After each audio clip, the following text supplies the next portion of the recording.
ခုဝင်ရမယ့်တဝက်တော်ပြင်ဆင်ထားတဲ့ခေါင်းစဉ်ကခေါ်တော်မူသောသူတို့၏အကျိုးဖြစ်ပါတယ်ခေါ်တော်မူသောသူတို့၏အကျိုးရှင်းပြကြချက်ကိုကျွန်တော်ဥစွာကြားနာရအောင်ယောမရှိအငယ်28ဖြစ်ပါတယ်ယောမရှိ28ဘုရားသခင်ကိုချစ်တော်သူတည်းဟူသောကြံစီတော်မူခြင်းအတိုင်းခေါ်တော်မူသောသူတို့အကျိုးကိုခတ်သိမ်းသောအရာတို့သည်တညီတညွတ်ထီပြုစုကြသည်ကိုငါတို့သိကြ၏ဒါကကျွန်တော်တို့အကျိုးအတွက်ပေါ်ပြထားတဲ့ကြံချက်ဖြစ်ပါတယ်ဒီကြံချက်ကိုသေချာကြည့်တဲ့အခါမှာဘာတွေ့ရလဲဆိုတော့ကျမ်းစာရဲ့နောက်ဆုံးအကြောင်းနောက်ဆုံးစာလုံးဘယ်နှလုံးရှိတယ်ဆိုတဲ့အခါကျတော့နောက်ဆုံးစကားလုံး၅လုံးပါရှိတယ်ဆိုတော့ကျွန်တော်တွေ့ရပါတယ်အဲဒီ၅လုံးကတော့ငါတို့သိကြ၏ဆိုတဲ့စကားဖြစ်ပါတယ်၅လုံးရှိပါတယ်အင်္ဂလိပ်ကျမ်းမှာကတော့ we know ဆိုပြီးတော့နှလုံးပဲပါပါတယ်ဆိုတော့အဲ့ဒီမှာကျွန်တော်တို့သတိပြုဖို့ကငါတို့သိကြ၏ဆိုတာဘာကိုဆိုတာလဲဆိုတော့အကြောင်းအရာတစ်ခုခုကိုသိထားပြီးဖြစ်လို့ပြောတဲ့စကားဖြစ်တယ်သို့တော့ငါတို့သိကြ၏လို့ကျမ်းစာကပြောပေမဲ့မသိတဲ့သူတွေအများကြီးရှိပါတယ်ဝီနိုးတို့ကျမ်းစာကပြောထားပေမဲ့မနိုးတဲ့သူတွေအများကြီးရှိတယ်ဆိုတော့ကျွန်တော်တို့ဒါသိရပါတယ်ဒါကြောင့်ဒီကျမ်းချက်ကဘာတွေပြောထားလဲဆိုတော့အမှန်တကယ်သိဖို့ကျမ်းချက်ကိုကျွန်တော်သေချာလေ့လာဖို့လိုပါတယ်ကျမ်းချက်ကိုကျွန်တော်သေချာလေ့လာလို့ရှိရင်ကျမ်းချက်ကပြောတဲ့အဓိကအကြောင်းကဘာလဲဆိုလို့ရှိရင်ကျွန်ုပ်တို့အကျိုးကိုခတ်သိမ်းသောအရာတို့သည်တညီတညွတ်ကြီးပြုစုခြင်းဆိုတဲ့အကြောင်းအရာဖြစ်ပါတယ်ပြန်ပြောပြစီကျွန်ုပ်တို့ဤအကျိုးကိုခတ်သိမ်းသောအရာတို့သည်တညီတညွတ်ကြီးပြုစုခြင်းဖြစ်ပါတယ်ဒါကကျမ်းစာရဲ့အဓိကအကြောင်းအရာ major thing ဖြစ်တယ်ဆိုတော့ကျွန်တော်နားလည်ရတယ်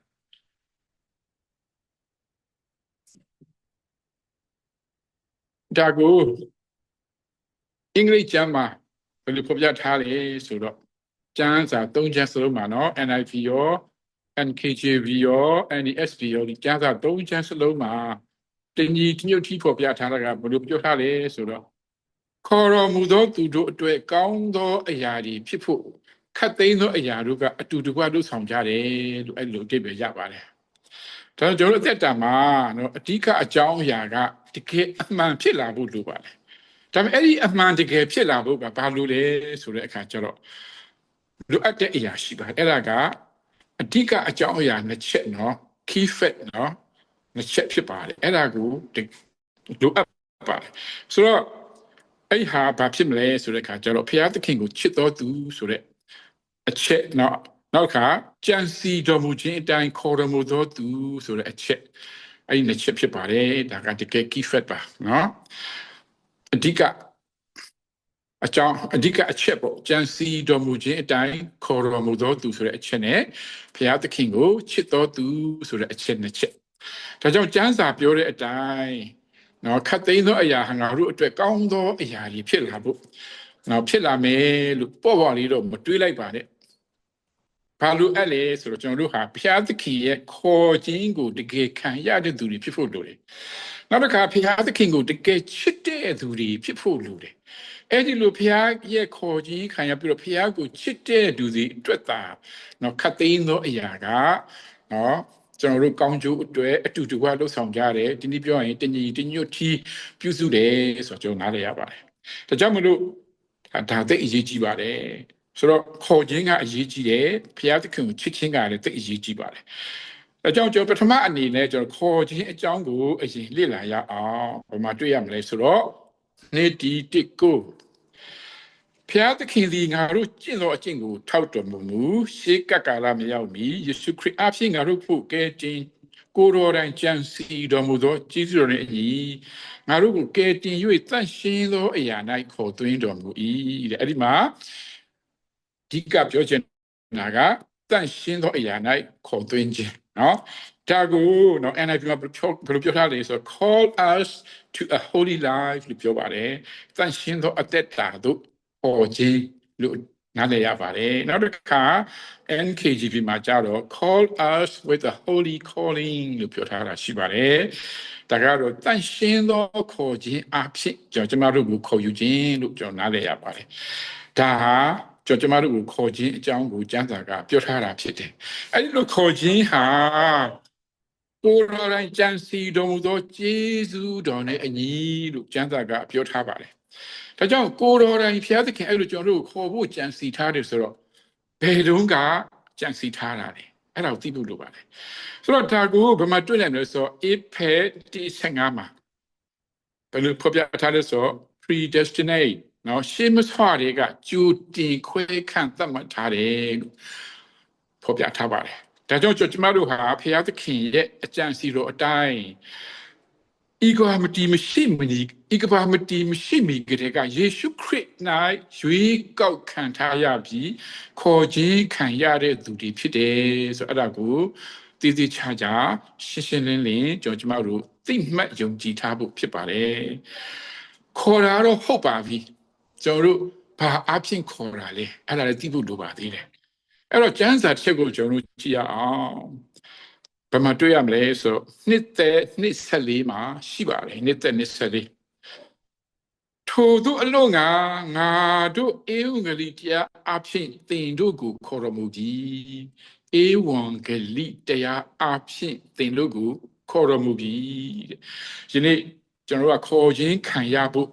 ဘုရားသခင်ကဘာနဲ့ခေါ်လဲဆိုတဲ့အခါကျတော့ဧဝံဂေလိတရားအဖြစ်ခေါ်တယ်ဆိုတော့အဲ့ဒါကျမ်းစာကတိအကျပြောထားပါတယ်တကယ်တော့ဒီကျမ်းဟာသက်သာလုံးဤအသင်းသားများကိုပြောတာဖြစ်တော်လေနော်သူတို့နီးတူကျွန်တော်တို့ကလည်းဧဝံဂေလိတရားအဖြစ်ခေါ်ခြင်းခံရတဲ့သူတွေဖြစ်တယ်ဆိုတာကျွန်တော်သိမှတ်ဖို့ဖြစ်ပါတယ်အဲ့မှာအထူးသတိပြုဖို့ကနော်ဘုရားသခင်ကခေါ်ခြင်းမှာဧဝံဂေလိတရားအဖြစ်ခေါ်တော်လေခေါ်ခြင်းအထဲမှာမပါတဲ့သူတွေအများကြီးရှိပါသေးတယ်သူတို့ကဧဝံတရားကိုငြင်းဆန်တဲ့သူတွေဖြစ်တယ်အဲ့ဒီလူတွေတကယ်ရှိတယ်နော်ဧဝံတရားကိုတကယ်ကြားတော်လေငြင်းဆန်တဲ့သူတွေလက်မခံတဲ့သူတွေတန်တရားပွားပြီးတော့အကြောက်ကံ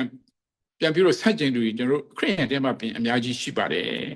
ထိုသူတို့ကတော့ကျမ်းစာပြောတဲ့နော်ကောင်းကျိုးခံရတဲ့ထဲမှာမပါဘူးဆိုတော့အဲ့ဒါကိုသိမှတ်ဖို့ဖြစ်ပါတယ်ဆိုတော့ကောင်းပြီခေါ်တော်မူခြင်းကိုခံရတဲ့သူမှန်ပြီဆိုရင်နော်နောက်တစ်ချက်ကြံပါသေးတယ်အစောကကနဦးကပြောခဲ့တဲ့အတိုင်းဖယားသခင်ကိုချစ်တော်သူဖြစ်ဖို့ပါကောင်းပြီဆိုရင်ဒီမှာမိဂုံးတစ်ခုရှိလာမယ်ဖယားသခင်ကိုချစ်တော်သူဖြစ်ဖို့ဘာလိုအပ်ပါတယ်လဲဘယ်လိုလုပ်ရင်ဖယားသခင်ကိုချစ်တဲ့သူဖြစ်ထင်ရှားလာမှာလဲဆိုတော့အဲ့ဒီမှာအထူးသတိပြုဖို့ကကျွန်တော်တို့မှားတတ်ကြပါတယ်ဖယားသခင်ချစ်တော်သူအဖြစ်သတ်မှတ်ခံရဖို့ထင်ရှားဖို့နော်လူအထင်အတိုင်းဖယားနှစ်သက်တဲ့အရာတွေကိုဟိုလုပ်ဒီလုပ်စူးစမ်းလုပ်ပြတတ်တယ်အဲ့ဒီလိုလုပ်ဖို့မဟုတ်ပါဘူးချစ်တော်ညီကောင်တို့မှာတင်းစီဖယားသခင်ကိုချစ်တော်သူအမှန်တကယ်ဖြစ်လာဖို့အတွက်သိဖို့ကအကြောင်းအရာတစ်ခုတည်းရှိပါတယ်အဲ့ဒါကဘာလဲဆိုကျမ်းစာထဲမှာပဲရှိပါတယ်1ယော49မှာရှိပါတယ်ဖျားသခင်သည်ငါတို့ကိုရှေးဦးစွာချစ်တော်မူသောကြောင့်ငါတို့သည်ဖျားသခင်ကိုချစ်ကြ၏လို့ဖော်ပြထားပါတယ်အဲ့ဒါသိအရေးကြီးတဲ့ကြံချက်ပါဖျားသခင်ကိုကျွန်တော်တို့ချစ်တတ်ဖို့ဟာသူကအိုတော်ကကျွန်တော်တို့ကိုအရင်ဦးစွာချစ်တယ်ဆိုအဲ့ဒါကိုသိဖို့လိုပါတယ်ဆိုတော့ဘုရားသခင်ကကျွန်တော်တို့ကိုအရင်ဦးစွာချစ်တဲ့အကြောင်းအဲ့ဒါကိုသိပြီးတော့တကယ်ခံစားရမှသာနော်ကျွန်တော်တို့ကသူ့ကိုပြန်ချစ်နိုင်မှာဖြစ်ပါတယ်ဒါဆိုရင်ဘုရားသခင်ကကျွန်တော်တို့ကိုဦးစွာချစ်တဲ့အကြောင်းဘာအဖြစ်ထင်ရှားပါသလဲအဲ့ဒီမှာ1ယော4:10မှာရှိပါတယ်1ယော4:10ငါတို့သည်ဘုရားသခင်ကိုချစ်ကြသည်ဟုမဆိုဘုရားသခင်သည်ငါတို့ကိုချစ်၍ငါတို့အပြစ်ဖြေစရာအကြောင်းဖြစ်စေခြင်းကသားတော်ကိုစေလွတ်တော်မူသောအရာ၌ချစ်ခြင်းမေတ္တာရှိ၏ဒီမှာဘုရားသခင်ကျွန်တော်ချစ်တဲ့အကြောင်းကိုသားတော်ကိုစေလွတ်ခြင်းနဲ့သက်တည်ပြထားတယ်ဆိုတော့ကျွန်တော်တွေ့ရပါတယ်ဘုရားသခင်ကကျွန်တော်ချစ်လို့သားတော်ကိုစေလွတ်ပေးတယ်အဲ့ဒါဘာအတွက်လဲကျမ်းစာမှာပေါ်ပြထားပြီးသားပါငါတို့အတွက်အပြစ်ဖြေစရာအကြောင်းဖြစ်စေခြင်းကပြောထားပါတယ် ဒါကြောင့်ဘုရားသခင်ရဲ့သားတော်ကကျွန်တော်တို့အပြစ်ဖြေစရာအကြောင်းဖြစ်စီခြင်းကလောကကတိုင်မှာအသေးခံပူဇော်ခဲ့ရတယ်အဲ့ဒီလိုအသေးခံပူဇော်အပြစ်ဖြေပေးခြင်းကြောင့်ကျွန်တော်တို့အပြစ်အားလုံးလွတ်ချင်းခံရလို့ဆိုတာအမှန်တကယ်သိရှိခံစားရပြီဆိုလို့ရှိရင်ကျွန်တော်တို့ဟာဘုရားသခင်ကိုတကယ်ပြန်ချစ်လာနိုင်မှာဖြစ်ပါတယ်ကျွန်တော်ပြန်ပြောပြရစီဖယားကအပုပ်ကိုအရင်ချစ်လို့သားတို့ကိုစေလွတ်ပြီးတော့ပူဇော်အသေးခံစေတဲ့အတွက်ကျွန်တော်တို့အပြစ်လွတ်ချင်းခံရတယ်ဒါကိုတကယ်သိပြီးခံစားရပြီဆိုရင်ဘုရားသခင်ကိုကျွန်တော်တို့ပြန်ချစ်လာမှာဖြစ်ပါတယ်ဘုရားသခင်ချစ်ခြင်းကိုမခံရဘူးဆိုရင်ဘယ်သောအခါမှဘုရားသခင်ပြန်ချစ်ဖို့ကျွန်တော်သိနိုင်မှာမဟုတ်ပါဘူးဒါကြောင့်လူတွေအများကြီးရှိပါသေးတယ်ဘုရားသခင်ရဲ့အပြစ်လွတ်ခြင်းကိုမခံစားရတဲ့သူတွေပါနော်သူတို့ကတော့ဘုရားသခင်ကိုချစ်တဲ့သူတွေဖြစ်လာမှာမဟုတ်ပါဘူးနော်အပြစ်လွတ်ခြင်းကျေးဇူးကိုခံရတဲ့သူတွေသာဘုရားသခင်ကိုချစ်တဲ့သူဖြစ်ပါတယ်ဆိုတော့အဲ့ဒီမှာဘုရားသခင်ကိုချစ်ခြင်းဘယ်လောက်ချစ်လဲဆိုတဲ့အရာကိုဥပမာလေးပုံမှန်လေးတစ်ခုရှိပါတယ်ယေရှုကိုတော့ပြောခဲ့တဲ့အချက်ရှိပါတယ်ဘာမှတွေ့ရမလဲဆိုတော့လုကာခွန်42 43မှာအဲ့ဒီမှာဥစ္စာရှင်တူကိုနော်အကျွေးပေးဖို့လူ2ယောက်ရှိတယ်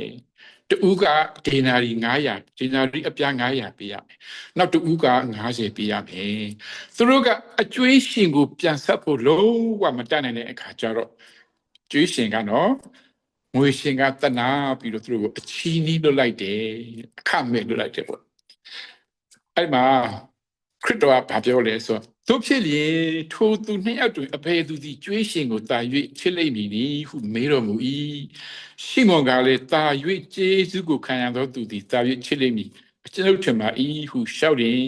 ယေရှုကသင်ထင်သည့်အတိုင်းမှန်ပေ၏လို့အဲ့လိုပြန်ပြောထားတာရှိပါရေကျွန်တော်တို့ဟာအပြစ်သိမ့်များတယ်အဲ့အပြစ်အများကြီးအလွတ်ခံရတယ်ဆိုတော့တကယ်သိလာရင်ဘုရားသခင်ကိုသာ၍ချစ်မှာဖြစ်ပါတယ်ဒါကြောင့်ကိုယ့်ရဲ့အခြေအနေကိုသိဖို့လိုပါတယ်ဖခင်ရဲ့အပြစ်ထွင်းခြင်းကဖခင်ရဲ့အပြစ်လွတ်ခြင်းကကြီးမားတယ်ဆိုတော့သိဖို့လိုပါတယ်အပြစ်အများကြီးအပြစ်ရှိသမျှကိုလွတ်ခြင်းခံရတဲ့အတွက်ကျွန်တော်တို့ဟာဘုရားသခင်ကိုသာ၍ချစ်ဖို့ဖြစ်တယ်ဆိုတာအဲ့ဒီပုံမှာလေးကယေရှုကိုယ်တိုင်ပြောခဲ့တဲ့အရာလေးဟာကျွန်တော်တို့အတွက်ခံယူစရာတိဆောက်စရာဖြစ်ပါတယ်ချစ်တော်ယေကနမတို့ကျွန်တော်တို့အသက်တာမှာကျမ်းချက်မှာပဏာမကျမ်းချက်မှာပါတဲ့အတိုင်းခတ်သိမ်းသောအရာဒီပြောရင်ကြုံလာသမျှသောအရာတွေဟာကျွန်တော်တို့အကျိုးကိုတညီတညွတ်ထဲပြုစုတယ်သို့မဟုတ်အတူတကွကျွန်တော်တို့အကျိုးတွေလှုပ်ဆောင်ပေးကြတယ်ဆိုတာအဲ့ဒီအရာဟာတကယ်တော့ခံယူရခက်တဲ့အရာဖြစ်ပါတယ်ဆိုလိုချင်တာကဆင်းရဲဒုက္ခခတ်သိမ်းသောအရာထဲမှာတွေ့မှဆိုရင်ဆင်းရဲဒုက္ခတွေပါတယ်ဝမ်းနည်းခြင်းတွေပါတယ်ကောင်းစားခြင်းလည်းပါတယ်နော်ဆိုလိုချင်တာကအပေါင်းလက္ခဏာရောအနုတ္တလက္ခဏာရောပါပါတယ်ဆိုတော့တကယ်လို့ကျွန်တော်တို့အနုတ္တလက္ခဏာဆန်တဲ့အတွေ့အကြုံတွေကျွန်တော်တို့မနှစ်သက်တဲ့လက်မခံခြင်းနဲ့အတွေ့အကြုံတွေတွေ့လာတဲ့အခါမှာဒါတွေဟာငါတို့ရဲ့အကျိုးအတွက်တညီတညွတ်ထဲပြုစုပေးမဲ့အရာတွေဖြစ်တယ်ဆိုတဲ့အရာလက်ခံဖို့အလွန်ခက်ခဲပါလေဒါပေမဲ့ချစ်တော်ဒီကောင်မတို့ခေါ်ခြင်းခံရပြီးတော့ဘုရားသခင်ကိုချစ်တဲ့လူတွေအတွက်ကအဲ့ဒါဟာပြဿနာမဟုတ်ဘူးဆိုတာကျွန်တော်တို့သိဖို့လိုပါတယ်ဒီအရာတွေဟာကျွန်တော်တို့အတွက်တကယ်ကိုကောင်းအသက်တာမှာအကျိုးဖြစ်စေဖို့အဲ့ဒီအရာတွေကတညီတညွတ်တီလှုပ်ဆောင်ပေးဖို့ပြုစုပေးဖို့ဘုရားသခင်ခွင့်ပြုထားတဲ့အရာတွေဘုရားသခင်ပြင်ဆင်ပေးထားတဲ့အရာတွေဖြစ်တယ်ဆိုတော့ကျွန်တော်တို့နားလည်ရပါတယ်ဆိုလိုချင်တာကဒီအရာကလူနီလန်းနဲ့မတူတဲ့ဘုရားသခင်ရဲ့နီလန်းဘုရားသခင်အလက်အလာအဲ့ဒီလိုအဖြစ်ကျွန်တော်တို့အသက်တာမှာကောင်းတဲ့အကျိုးတွေခံရဖို့ဘုရားသခင်ပြင်ဆင်ထားတာဖြစ်ပါတယ်ချစ်တော်ညီကမတို့ကျမတို့အသက်တာမှာပြဿနာတွေကြုံရရင်ကျမတို့ဘယ်လိုခံစားရပါသလဲကိုနီးကိုဟန်နဲ့ယုံကြတယ်မဟုတ်လားဘုရားသခင်ကိုလည်းရံဖန်ရက်ကမေးခွန်းထုတ်တတ်ကြတယ်မဟုတ်လားချ ချစ်တော်ညီကောင်တွေမှာတကယ်တော့ကျွန်တော်တို့အသက်တာမှာပြဿနာတွေ့လာခြင်းဟာအဲ့ဒီအရာဟာကျမတို့အတွေ့အကျိုးကိုဖြစ်စေဖို့ဘုရားသခင်ခွင့်ပြုတဲ့အရာဖြစ်တယ်အဲ့ဒီတမန်တရားကိုသင်သိလို့ရှိထိတ်ကျက်စရာမရှိပါဘူးအဲ့ဒီပြဿနာထဲကနေပြီးတော့အောင်မြင်စွာဖြည့်ရှင်းနိုင်တဲ့သူဖြစ်ဖို့ဘုရားသခင်ကျေးဇူးပြုသွားမှာဖြစ်ပါတယ်ဘုရားနာမတော်ဘုန်းကြီးပါစေထိုနည်းတူအသက်တာမှာအခက်အခဲတွေတွေ့နေသလားဘေးကျက်နံကျက်ဖြစ်နေသလားကျင်းမြောင်းရာသို့ရောက်နေသလားဖြစ်တတ်ပါတယ်ကြောက်တတ်မှာတွေ့တတ်ပါတယ်ဒီအခါမှာကျွန်တော်ဘယ်လိုခံစားရမလဲဒါတွေငါ့ကိုဘာလို့လာတွေ့ရတာလဲဒါတွေဟာတကယ်ငါအသက်တာမှာတကယ်အနောက်ရှက်တီပဲကျွန်တော်ဒီလိုပဲတွေးမိတယ်အဲ့ဒီအချိန်မှာမရှူနိုင်မကိန်းနိုင်ဘေးကျက်နံကျက်ကျွန်တော်ဖြစ်ပါတယ်သို့သောချစ်တော်ညီကောင်မတို့ကျွန်တော်တို့ဟာမျော်လင့်ရမယ်ခုကိုရမယ်မဟုတ်ပါဘူးဆိုတော့ဒီအရာတွေကစောပြောခဲ့သလိုဘုရားသခင်ကကျွန်တော်တို့ကိုကောင်းသောအရာတွေပြုစုပေးဖို့စေလွတ်ပေးတဲ့ခွင့်ပြုပေးတဲ့အရာဖြစ်တယ်ဆိုတာသိဖို့လိုပါတယ်ဒါကြောင့်အခက်တွေ့နေဖြစ်တယ်စိတ်သက်ကြနေသည်ဖြစ်စေအဲ့ဒီအပေါ်မှာဘုရားသခင်ကသင်ကိုအတွင်းခွန်အားပေးပြီးတော့ကြော်လားစီမှာဖြစ်ပါတယ်အဲ့ဒါကျွန်တော်တို့အတွက်ဝိညာဉ်အကျိုးဖြစ်ပါတယ်ကောင်းပြီနောက်တစ်ခါကျွန်တော်မေးချင်သေးတယ်လူတွေမှာနော်အသက်တာမှာဒဏ်ရာတွေရှိတတ်ပါတယ်ကျွန်တော်တို့အသက်တာမှာဒဏ်ရာတွေရှိနေလားအတိတ်ကိုပြန်ကြည့်ပြီးတော့စိတ်သက်ကြနေသလားမပျော်မရွှင်နိုင်ဖြစ်နေသလားဒီအရာတွေမှာလည်းအချို့သောသူတွေများစွာသောသူတွေမှာဖြစ်တတ်ပါတယ်အဲ့ဒီအခါမှာကျွန်တော်တို့ဘယ်လိုရင်ဆိုင်မလဲကျွန်တော်ဒီလိုပဲအမြဲတမ်းနာကြီးခြင်းကြေကွဲခြင်းနဲ့ဆက်ပြီးအသက်ရှင်နေမလားတင့်ကိုဒီအရာတွေဖြစ်စေတဲ့အရှင်ကထိုအရာတွေထိုဒဏ်ရာတွေပျောက်ပြီးတော့တင့်ကိုအသက်သောခွန်အားနဲ့အသက်ရှင်ဖို့တတ်နိုင်တဲ့ဘုရားဖြစ်တယ်ဒီဒဏ်ရာတွေအပေါ်မှာဒဏ်ရာပျောက်ပြီးတော့ရင်ကျက်သွားတဲ့သူဖြစ်ဖို့ဘုရားသခင်ကတင့်ကိုဒီအရာပြုစုပေးတာထိုအရာတွေနဲ့ပြုစုခိုင်းတယ်ပြင်ဆင်ပေးတယ်ဆိုတော့အဲ့ဒါကိုလည်းသင်သိဖို့လိုပါတယ်ချစ်တော်ညီကောင်ပါတခါတည်းကျွန်တော်တို့အသက်တာမှာကိုဖြစ်ချင်တဲ့အရာကိုမျှော်လင့်တဲ့အရာကိုစူးစမ်းရင်းနဲ့ဘာမှဖြစ်မလာပဲခြေကုန်လက်ပန်းကျနေတဲ့အခါလဲရှိတတ်ပါတယ်မျှော်လင့်ချက်မဲ့နေတဲ့အခြေလဲရှိတတ်ပါတယ်ဘာမှမလုပ်တတ်အောင်ကျွန်တော်အစောစဘာမှမကြံတတ်မစီတတ်အောင်ဖြစ်တတ်ပါတယ်အဲ့ဒီအချိန်ဟာနော်ဖယားသခင်ရဲ့ကျေးဇူးပြုခြင်းကိုခံရဖို့အကောင်းဆုံးအချိန်ကျွန်တော်တို့ဘာမှအစွမ်းအစမရှိတဲ့အချိန်ဆိုရင်ဖယားသခင်ရဲ့မဆခြင်းဖယားသခင်ရဲ့ကျေးဇူးပြုခြင်းကရလာတော့မယ်ဆိုကျွန်တော်တို့သိထုတ်တော့ပါတယ်ဒါကြောင့်ချစ်တော်ညီမတော်မှာကျွန်တော်တို့အသက်တာမှာဖယားသခင်ပေးတယ်နော်ကောင်းကြီးမင်္ဂလာကြီးတွေ့ရသလိုခါဒီပုံဖြတ်ပြီးလာတဲ့ကောင်းကြီးမင်္ဂလာတွေဟာလည်းကျွန်တော်ရှိမှာတစ်ခုပြီးတစ်ခုရောက်လာတတ်ပါတယ်အခုပြောခဲ့တဲ့အရာတွေကောင်းကြီးမင်္ဂလာဖြစ်ပါစေပုံဖြတ်ပြီးရောက်လာတဲ့အခက်အခဲပြဿနာတွေဖြစ်ပါစေဒီအရာတွေဟာဘယ်လိုအရာဖြစ်ဖြစ်ခတ်သိမ်းသောအရာတွေဟာခေါ်တော်မူခြင်းခံရပြီးတော့ဖယားကိုချစ်တဲ့ကျမတို့အတွေ့အကျိုးဖြစ်စေဖို့တညီတညွတ်ထိပြုစုပေးဖို့ဘုရားသခင်စေလို့တဲ့အရာတွေဖြစ်တယ်ဆိုတော့အဲ့ဒါကိုကျုပ်ဒီတမန်တရားကိုသိဖို့လိုပါတယ်ဒါကြောင့်ချစ်တော်ညီကောင်မတို့အထူးသဖြင့်ကျွန်တော်တို့သိမှတ်ရမှာကနော်ကျမတို့ဟာဖယားသခင်ကခေါ်ခြင်းခံရတဲ့သူတွေဧဝံဂေလိတရားဖြင့်ခေါ်ခြင်းခံရတဲ့သူတွေဖြစ်တယ်ဆိုတာကိုရှင်းရှင်းလင်းလင်းသိပါဖယားသခင်ရဲ့ခေါ်ခြင်းခံရတဲ့အတွက်ဖယားသခင်နဲ့လုံးဝသက်ဆိုင်တဲ့သူတွေဖြစ်တယ်ဖယားသခင်ပိုင်တဲ့သူတွေဖြစ်တယ်ဆိုတာကိုသိပါပြီးတော့ကျမတို့ကိုဖယားသခင်ကသူ့ကိုချစ်တဲ့သူဖြစ်စေဖို့တားတော်ကိုလည်းဆက်လုပ်ပေးတယ်အဲ့ဒါကိုလည်းသိပါဒါကြောင့်ကျမ်းစာမှာပြောတယ်ဖယားသခင်ကိုချစ်တဲ့သူခေါ်တော်မူခြင်းခံရတဲ့သူเนาะရှေးမဆွာရဲ့ကြံစီထားတဲ့အကြံစီတိုင်းခေါ်တော်မူခြင်းခံရတဲ့သူဟာအခြားသူမဟုတ်ဘူးကျမကိုယ်တိုင်ဖြစ်တယ်ဆိုတာအဲ့ဒါကိုသိပြီးဝမ်းမြောက်ပါနောက်တစ်ချက်ခေါ်တော်မူတဲ့သူဒီအတွက်เนาะပြောထားတဲ့အတိုင်းပဲခတ်သိမ်းသောအရာခုနပြောတဲ့ကောင်းကြီးမင်္ဂလာဖြစ်စေပုံဖြစ်လာတဲ့အရာတွေဖြစ်စေကျွန်တော်တို့အသက်တာမှာเนาะကောင်း တဲ့အရာတွေကိုတညီတညွတ်ပြုစုဖို့နော်အင်္ဂလိပ်ကျမ်းရဆိုလို့ရှိရင်အတူတကွလှုပ်ဆောင်ပေးဖို့နော်ဒီအရာတွေရောက်လာတာဖြစ်တယ်ဒါတွေကိုကျွန်တော်တို့ကကိုယ်ခုံကိုယ်အားနဲ့ဆန့်ကျင်တွန်းလှန်လို့မဟုတ်ပဲဘုရားသခင်ရဲ့တမန်တရားကိုသိပြီးတော့ကိုရောအဖြစ်ကိုရောပေးတဲ့အထေကအသက်အဖြစ်ရှောက်လန်းဖို့ဖြစ်ပါတယ်အဲ့လိုမှမဟုတ်လို့ရှိရင်တော့ချစ်တော်ညီကောင်တို့မှာယုံကြည်သူအသက်တာဟာအခက်အခဲတွေတွေ့တဲ့အခါပြဿနာတွေတွေ့တဲ့အခါဝမ်းနဲ့ကြေကွဲစရာတွေတွေ့တဲ့အခါအလူအလဲဖြစ်တတ်ပါတယ်ကြာရှုံးတတ်ပါတယ်အောင်မြင်ခြင်းတွေပျောက်ဆုံးတတ်ပါတယ်မျောလင့်ချက်တွေမှိတ်နေတတ်ပါတယ်ဒါဟာဘုရားသခင်အကြံစီကိုမသိလို့ပါဘုရားသခင်အလေးအလာကိုမသိလို့ပါဒါကြောင့်ယနေ့ကျွန်တော်တို့ဟာခေါ်တော်မူခြင်းခံရတဲ့သူတွေဘုရားသခင်ရဲ့ဘုရားသခင်ကိုချစ်တဲ့သူတွေဖြစ်ကိုတကယ်သိပြီးတော့เนาะဘုရားသခင်အလေးအလာဘုရားသခင်အကြံစီကိုသိပြီးတော့เนาะအသက်တာမှာเนาะကိုတော့ပေးတွေ့တဲ့အရာတွေခတ်သိမ်းတဲ့အရာတွေဘာပဲတွေ့ပါစေဒီအရာတွေဟာငါအတွက်အကျိုးပြုဖို့เนาะငါအတွက်ကောင်းသောအရာတွေဖြစ်တညီရွတ်လို့ဆောင်ပေးဖို့ရောက်လာတဲ့အရာတွေဖြစ်တယ်ဆိုတာသိဝမ်းမြောက်လျက်เนาะ